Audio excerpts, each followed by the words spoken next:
2004ஆம் ஆண்டு சுனாமியில் தமிழகம் மிக கடுமையாக பாதிக்கப்பட்டது.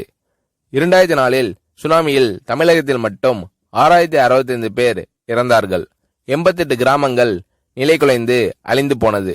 இந்த சூழ்நிலையில் அம்மா அவர்கள் எடுத்த நடவடிக்கையால் 10 கிராமங்களுக்கு ஒரு அமைச்சர், ஒரு IAS அதிகாரி, ஒரு PRO என்ற ஒரு குழுவை அமைத்து உலக வரலாற்றிலேயே இது போன்ற மீட்பு நடவடிக்கை இருந்திருக்காது என்ற அளவில் 3 நாளில் பாதிக்கப்பட்ட கிராமங்களுக்கு மின்சாரம் வழங்கப்பட்டது. குடிநீர் வசதி செய்து தரப்பட்டது. இந்த மின்னல் வேக நடவடிக்கையால் அப்போதிருந்த இந்திய ஜனாதிபதி அப்துல் கலாம் மற்றும் அமெரிக்காவின் முன்னாள் அதிபர் கிளின்டன் ஆகியோரின் பாராட்டுகளை அம்மாவின் அரசு பெற்றது. அழுத கண்களை துடைக்கும் கரம் கொண்டவர் அம்மா அவர்கள். ஆண்டவன் யாரோ ஒரு நபர் மூலமாக வருவார்.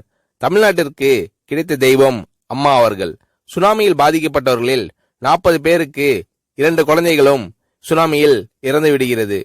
அந்த 40 பேரும் ஏற்கனவே கருத்தடை ஆபரேஷன் செய்திருக்கிறார்கள். பெற்றோர்கள் மட்டும் உயிர் பிழைத்திருக்கிறார்கள்.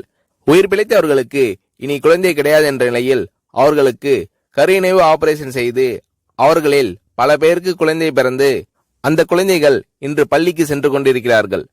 நாகப்பட்டினத்தில் அம்மா அவர்கள் மீனவர்களை சந்தித்த போது மீனவர்கள் கதறி அழுதார்கள்.